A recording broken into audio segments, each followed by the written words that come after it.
Muraho neza nanone, nitwa Dr. Gasangwa Patrick, ndabaha ikaze kuri YouTube channel yacu. Aka kanya ngiye kubaganiriza ku bintu bitanu abantu benshi bakora nabi nyuma yo kubyara. Ndi umuganga rero birumvikana ufite uburambe, kandi uyu munsi ndababwira none ibintu bitanu abantu benshi bakora nabi nyuma yo kubyara. Ibi bintu rero bishobora gushyira ubuzima bw'umubyeyi cyangwa ubw'umwana mu kaga. Rero niba uri umugore uherutse kubyara cyangwa se uteganya kubyara cyangwa se uri umufasha w'umugore wabyaye, iyi video ni iyanyu, irabafasha kugira ubuzima bwiza ari we mubyeyi wabyaye ndetse no wa mwana wabyaye nawe akaba yagira ubuzima bwiza. Turebe hamwe rero uko twarinda ubuzima bwacu nyuma yo kubyara.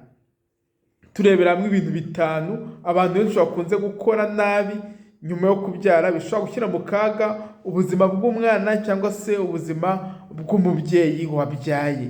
Iyi video ndibaza ni igisubizo cyiza kuri mwe mwese mukurikiye YouTube channel yacu. Dore rero ikosa rya mbere abantu bakora nyuma yo kubyara, hari ukudakurikirana isuku y'igisebe bakuhaye nyuma yo kubyara. Ushobora kuba wabyaye neza cyangwa se wabyaye bakubaza. Icyo gihe ibyo uko byagenda kose uwabyaye amahirwe menshi agira igisebe. Ese isuku y'icyo gisebe uyikurikirana ute? Kuko ni ingenzi, kutayitaho byashyira mu kaga umwana wabyaye. Kudakurikirana rero isuku y'igisebe nyuma yo kubyara, buri igisebe gituruka ku kubagwa cesarean section cyangwa se dukunze kubyita C section mu ndimi z'amahanga.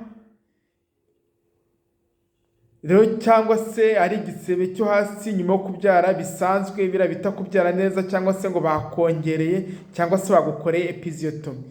Iki gisebe kigomba kwitabwaho cyane. Ababyeyi rero benshi bakeka ko gisa nk'ikirangiye iyo batacyumva nyine ububabare, nyine niba umubyeyi atakibabara akumva ko igisebe byacyo byarangiye cyangwa se cyakize muri make. Ariko ibi ni ukwibeshya, ntabwo ari byo. We mubyeyi rero ukurikiye ino video yacu ibi byiteho cyane. Isuku ya kiriya gisebe igomba gukorwa buri munsi ukoresheje amazi meza n'isabune yoroheje birumvikana. Ariko kandi ukirinda gushyiraho amavuta cyangwa se ibindi bintu bitari ibyagenewe nyine kujya kuri kiriya gisebe. Ikindi kintu abantu mugomba kwitaho, mugomba kwirinda gukora imibonano mpuzabitsina hakiri kare, kuko nabyo ni ingenzi. Kubera ko iyo igisebe cyanduye bishobora guteza ikibazo gikomeye cyane, harimo infection cyangwa se sepsis. Hari ibyo twita nyine infection. Kubera ko ya mibonano mpuzabitsina uzakora hakiri kare ishobora kuba intandaro yo kugira infection muri cya gisebe, kuko birashoboka ko iyo mibonano mpuzabitsina izaba impamvu y'imyanda cyangwa se ibindi bintu bishobora kuza bikanduza cya gisebe wagize nyuma yo kubyara. Urumva ko iryo ni ikosa rikomeye. We mubyeyi ukurikiye ino video ndibaza ugomba kwirinda. Ikosa rya kabiri ni ukudaha agaciro umugozi w'indi biriya twita umbilical cord, wa mugozi ubuhuza umwana n'ingobyi ye, aho ibigaburira umwana binyura byose. Rero nyuma yo gukatwa umugozi, ubundi umugozi usigara ku mwana uba ugomba kwitabwaho mu buryo bukomeye. Ababyeyi rero bamwe bashyiraho amavuta, abandi bagashyiraho ubuki cyangwa se indi miti ya gakondo. Nyamara buriya ibyo byose bishobora kwanduza aho hantu. Noneho ahubwo igice cy'umugozi kigomba gusigaranwa isuku, kigasigara gihumeka, kandi impuzu, uruvuga ngo imyenda, nanjye hano nkoresheje ikirundi, ntizigomba kukijya hejuru cyane. Ikindi uba ugomba gukaraba intoki mbere na nyuma yo kugikoraho birumvikana. Kandi igihe bigaragara ko cyahinduye ibara ridasanzwe, gisa nk'ikirwaye cyangwa se gitangiye kunuka, ni ngombwa kwihutira kujya kwa muganga. Ibi mubyiteho. Hari ababyeyi benshi twakira kwa muganga ugasanga umubyeyi araje cyaratukuye, cyarahishe cyangwa se cyatangiye kuba umukara, kirabura kiranuka. Sibyo. muzirikana ko iyo bigenze neza mu gucika hagenda haba umukara kakuma kakavaho kakivana. Ariko we mubyeyi nuza cyangwa se n'uwumva cyanutse bivuze ko harimo infection, none cyatukurije cyane aho gucika ni ikibazo. Muzirikane ko hagati y'iminsi 5 kujya ku cyumweru umubyeyi aba abyaye, ubundi kagomba kuba kacitse kari akantu kavuyeho umukondo umwana ugakira. Rero wowe nimba ubibona ihutire kujya kwa muganga. Iri kosa babyeyi muryirinde, wowe kurikira iyi video ntuzongeye kurikora kuko ntibikwiye. Ikosa rya gatatu rero ababyeyi bakora hari ukudaha umwana ibere vuba cyangwa se kutamenya uburyo bwo kumwonsa. Iki nacyo ni ingenzi cyane. Ibinyamuzima byose buriya bibaho neza iyo byahawe ibiryo ku gihe. Bangu ikintu cyose gifite ubuzima kitabonye ibiryo ntabwo kizabaho neza.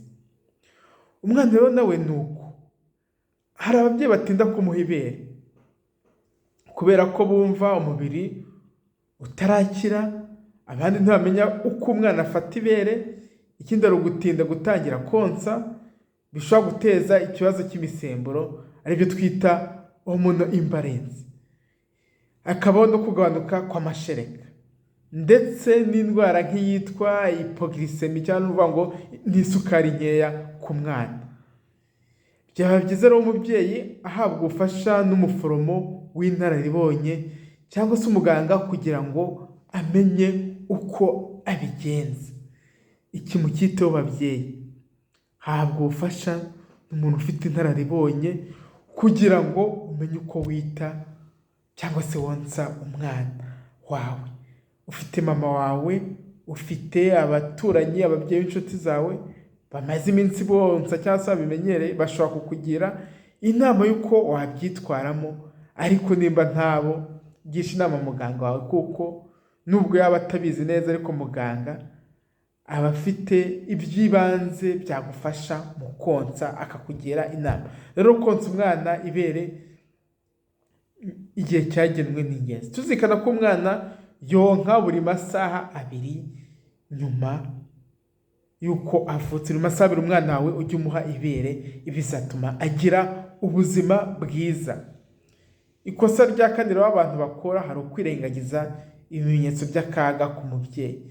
Vango cyagiye ibimenyetso mpuruza ku mubyeyi bikaza ariko wowe ukabyirengagiza, ukabona urimo kuva amaraso ntubyiteho, kandi uko yava ashobora kugenda yiyongera bikarushaho gukara. Hari ibintu rero abantu bumva nk'ibisanzwe nyamara ari ibimenyetso bikomeye by'uko umubyeyi ashobora kuba arwaye. Hari nko kuva amaraso nk'uko nari maze kubivuga menshi birenze ibisanzwe, kugira umuriro mwinshi, hari ugucika intege cyangwa se kugira umutima utera cyane.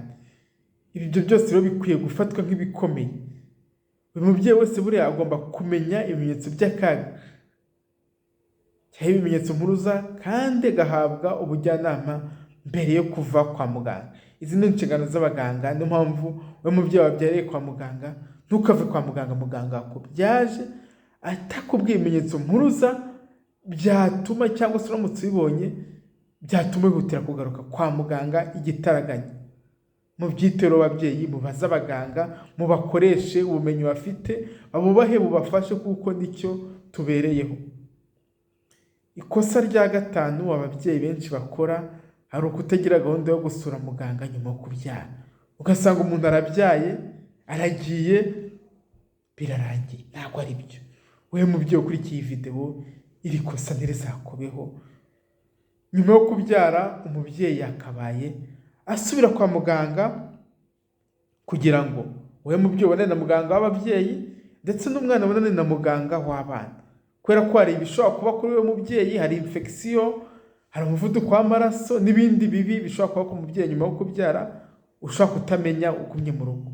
Naho wa mwana wawe ashobora kugira ibibazo bitandukanye, umuhondo ukabije ukamurenga, bikaba byamuviramo kuba debile kubera ubwonko bwe bwangiritse n'ibindi bitandukanye.